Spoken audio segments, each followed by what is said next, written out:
అధికారంలో ఉన్నప్పుడు ఎంత జాగ్రత్తగా ఉంటే అంత మంచిది. చిన్న మిస్టేక్ జరిగినా అసలు కేసులు వస్తుంది. సీనియారిటీ, సిన్సియారిటీ అన్నీ ఒక్కసారిగా మటాష్ అయిపోతాయి. ఇలాంటి పరిస్థితి ఫేస్ చేస్తున్నారట ఓ టీడీపీ ఎమ్మెల్యే. కూటమి పవర్లోకి వచ్చిన మొదటి రోజుల్లోనే రాసలీల వీడియోతో ఇరుక్కుపోయిన ఆ ఎమ్మెల్యేకి ఇప్పుడు పెద్ద సమస్య వచ్చి పడిందట.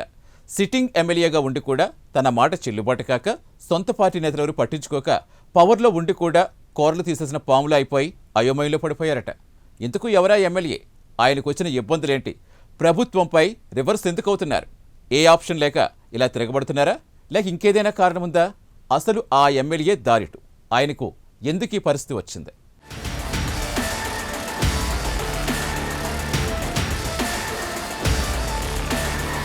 సత్యవేడు ఎమ్మెల్యే ఆదిమూలంకు కోపం వచ్చిందట. ఇక తాడో పేడో తేల్చుకుంటానంటున్నారు. ప్రజల చేత ఎన్నికైన తనకు ప్రోటోకాల్ ఇవ్వకుండా, తన ఆజ్ఞలు పాటించకుండా అధికారులు పార్టీ ప్రోగ్రాం కన్వీనర్కు అగ్రతాంబూలం ఇస్తున్నారంటూ ఆయన ఏకంగా కలెక్టరేట్లో జరిగిన ఓ కార్యక్రమంలో ఫైర్ అయ్యారట. అరగంట పాటు ప్రసంగించిన ఆయన ప్రభుత్వానికి వ్యతిరేకంగా మాట్లాడారట. మరోవైపు ఆయన తనయుడు నారాయణ వనం జెడ్పీటీసీ అయిన సుమన్ సైతం తహసీల్దార్ కార్యాలయానికి తాళం వేసి మరీ నిరసన తెలిపారు. మొత్తం మీద తండ్రి కొడుకులు ఇప్పుడు తిరుగుబాటు బావుట ఎగురవేసి ప్రభుత్వంతో ఢీ అంటే ఢీ అంటున్నారు.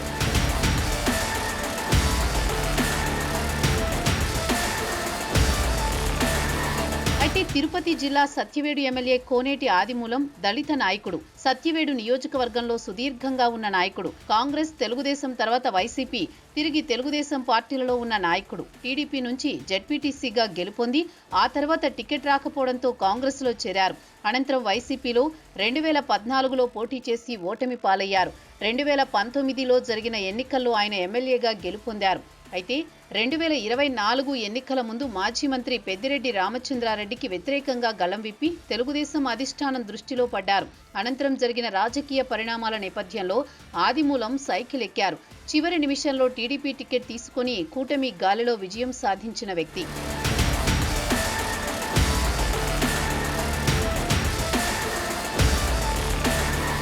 2024 ఎన్నికల్లో టీడీపీ ఎమ్మెల్యేగా గెలుపొందిన తర్వాత జరిగిన పరిణామాలు పార్టీ సమన్వయకర్తల మధ్య ఇతనికి పొసగడం లేదు. ఈ సమయంలో మహిళా నాయకురాలితో ఉన్న రాసలీలల వీడియో బయటపడడంతో పార్టీ నుంచి సస్పెండ్ అయ్యారు. హైకోర్టులో మహిళా నాయకురాలు ఇతను రాజీ పడ్డారు. అయితే పార్టీ మాత్రం సస్పెన్షన్ ఎత్తివేయలేదు. ఈ పరిణామాలలో పార్టీ తిరిగి తనకు అవకాశమిస్తుందని భావించి సైలెంట్గా తన పని తాను చేసుకుంటూ వెళుతున్నారు. కానీ అతనికి పార్టీలో జరుగుతున్న పరిణామాలు మింగుడు పడడం లేదట.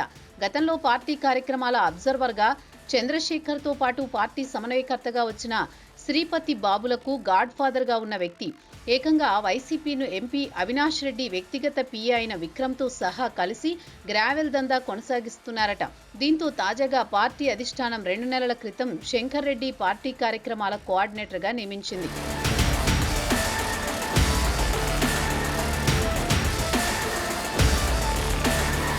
ఇక స్వతహాగా కాంట్రాక్టర్ అయిన శంకర్ రెడ్డి గతంలో తుడా చైర్మన్ పదవి ఆశించారు. పార్టీ ఎన్నికల సమయంలో ఆర్థికంగా సహకరించాడని ప్రచారం ఉంది. చివరకు సత్యవేడు అతని సొంత నియోజకవర్గం కావడంతో అతనిని ప్రోగ్రాం కోఆర్డినేటర్ పేరుతో పార్టీ బాధ్యతలు అప్పగించారు. ఇదే సమయంలో పెద్ద ఎత్తున విమర్శలు కూడా వచ్చాయి.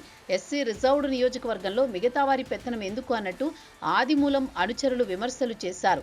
అప్పటికి సత్యవేడు టీడీపీలో 3 గ్రూపులు, 6 వీధి పోరాటాల పరిస్థితి ఉంది. పాత టీడీపీ క్యాడర్ను పక్కన పెట్టి వచ్చిన ప్రతి నాయకుడు తన సొంత పెత్తనం చలాయిస్తున్నారట. అలాగే అతని పెత్తనం చూపించుకోవడానికి తన సామాజిక వర్గం లేక తన అనుకూల వర్గం వారిగా పదవులు కట్టబెడుతున్నారట. ఈ నేపథ్యంలో నియోజకవర్గంలో పార్టీ ఉందా లేదా అన్నట్లు వ్యవహారం తయారైంది. ఈ సమయంలో శంకర్ రెడ్డి పెద్ద ఎత్తున వైసీపీ నుంచి వలసలను ప్రోత్సహించారు. దీంతో పాటు నామినేటెడ్ పదవులలో తన మనుషులను, వివాదాస్పద వ్యక్తులను, కేసులున్న వారిని నియమించాలని విమర్శలు వచ్చాయి.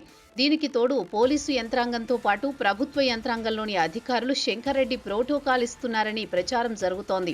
అయితే ప్రభుత్వ కార్యక్రమాలకు ఎమ్మెల్యే అయిన తనను కాదని శంకర్ రెడ్డిని పిలుస్తున్నారంటూ పలుమార్లు ఆగ్రహం వ్యక్తం చేశారు ఆదిమూలం.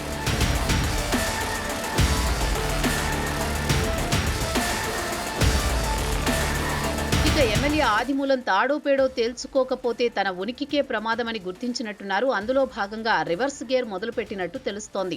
ప్రతి ప్రభుత్వ కార్యక్రమానికి అరగంట ముందుగా పోయి పాల్గొంటున్నారట. దీంతో పాటు తాజాగా తిరుపతిలో జరిగిన విజిలెన్స్ అండ్ మానిటరింగ్ కార్యక్రమంలో ఎస్సీ, ఎస్టీ కేసులు, వారి అభివృద్ధి కార్యక్రమాలపై జరిగిన సమావేశంలో రెచ్చిపోయారు. శంకర్ రెడ్డితో పాటు ప్రభుత్వ అధికారులను టార్గెట్ చేస్తూ మాట్లాడడం చర్చనీయాంశంగా మారింది. అదే సమయంలో తాను రిజర్వ్డ్ ఎమ్మెల్యేను కాబట్టి తన పట్ల చిన్నచూపు చూస్తున్నారని ఆవేదన వ్యక్తం చేస్తూ అరగంట పాటు మాట్లాడినట్టు సమాచారం. ఎలాంటి ప్రభుత్వ పదవి లేని వ్యక్తికి ప్రోటోకాల్ ఎలా ఇస్తారంటూ సీరియస్ అయ్యారట ఆదిమూలం. తాను ఇక సీఎం ముందు తేల్చుకుంటానంటూ సమాచారం. అరగంటలో ప్రభుత్వ అధికారుల తీరును ఎండగట్టినట్టు తెలుస్తోంది. అదే రోజు నారాయణవనం మండలంలో అక్రమంగా ఇసుక తరలిస్తున్న ట్రాక్టర్లను రెవెన్యూ కార్యాలయానికి పంపారట జెడ్పీటీసీ అయిన ఆదిమూలం కుమారుడు సుమన్. అయితే వారి మీద కేసు నమోదు చేయకుండా వదిలివేశారంటూ ఆయన ఆగ్రహంతో ఏకంగా తహసీల్దార్ కార్యాలయానికి తాళం వేసి హడావుడి చేశారట. దీంతో పోలీసులొచ్చి తాళం తీసి సుమన్పై కేసు నమోదు చేశారు. మొత్తం మీద తండ్రి కొడుకులు ఇద్దరూ పార్టీ తమ మీద సస్పెన్షన్ ఎత్తివేయొద్దని నిర్ధారించుకున్న తర్వాత ఇక రివర్స్ డ్రామా మొదలు పెట్టారని నిర్ణయించుకున్నారట. అందులో భాగంగానే ఎక్కడా ప్రభుత్వ కార్యక్రమం జరిగినా హాజరవుతూ వస్తున్నారట. దీంతో పాటు అక్కడ తనను దళితుడు కాబట్టి చిన్నచూపు చూస్తున్నారని చెప్పడం, నియోజకవర్గ అభివృద్ధికి ప్రభుత్వం సహకరించడం లేదని చెప్పే ప్రయత్నం చేస్తున్నారట. ఈ విధంగా సానుభూతి పొంది తన వర్గం వారితో ముందుకు పోవడానికి సిద్ధమవుతున్నట్టు తెలుస్తోంది. తనను రాజకీయంగా పతనం చేసే విధంగా కుట్రలకు పాల్పడినట్టు వారి వివరాలు బయటపెడతానని అంటున్నారు. అలాగే గత ఎన్నికల్లో స్వతంత్ర అభ్యర్థికి సహకరించి వారి వద్ద డబ్బులు తీసుకున్న వివరాలు, బ్యాంకు ఖాతాలతో సహా బయటపెడతానని అంటున్నారట. మొత్తం వివరాలతో ముందు సీఎంను కలిసి నియోజకవర్గ పరిస్థితులు వివరించిన తర్వాత దళిత జెండా భుజాన వేసుకొని రివర్స్ గేరులో తండ్రి కొడుకులు పోరుబాట చేయడానికి సిద్ధమవుతున్నారట.